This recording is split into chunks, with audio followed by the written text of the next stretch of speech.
So this is the BC-201. This is from Bear Creek Arsenal. It's a 1022 clone.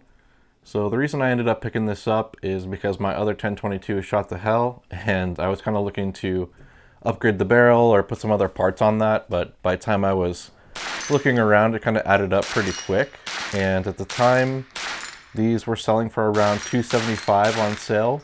And so at that price point, I said, why not? And I was kind of interested in it because it already came with a bunch of the stuff that I was looking to end up probably getting. I kind of wanted to put a different barrel on it, put it into a different stock, and get the trigger pack.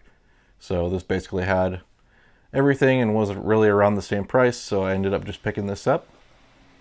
So it has a 16-inch bull barrel. I was kind of disappointed because after I had purchased it, like a couple months later, they came out with the threaded version, which would have been really awesome because I really like shooting suppressed 22. But this keeps it really nice and short, so it's not that big a deal.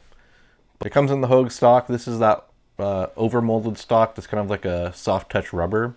And then it has two sling points, one in the front and one in the back.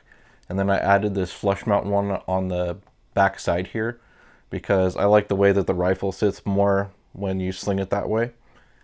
And then the nicest upgrade to me is probably the BX trigger pack. I've done some springs and modifications to the other one to try to make it a little bit nicer, which it definitely helped, but this trigger is just so much better than that, and they only cost like 60 bucks, I believe. So the take-up's really nice, it breaks clean, the reset's really nice and audible. There's not a whole lot that I don't like about it. I kind of wish I would have just gotten this from my other one in the first place. The other nice thing is the Picatinny is machined into the receiver, so you don't have to worry about putting those plates on and torquing them down and things like that and worrying about it coming loose, because I've definitely dealt with that in the past. So having it machined into the receiver is really nice. And then I just threw on this Swamp Fox Warhawk. It's a 2-10, and I think that magnification range is perfectly fine for, plinking around and the distances that this thing can shoot. I was able to get it out to the range today and try to break it in a little bit. I had some Federal auto match, and for some reason this just did not group very well with it at all. So I'll put the group sizes here. But I've been doing this series on my Ruger Precision rimfire with a lot of that different ammo that I've been testing. So I'll probably just bring this out with me and see if I can get it to group better and shoot with some other stuff. So I'll definitely be doing that in the future. The other thing I need to do is get the chronograph out and then start getting some data on it. We have a really cool steel range here.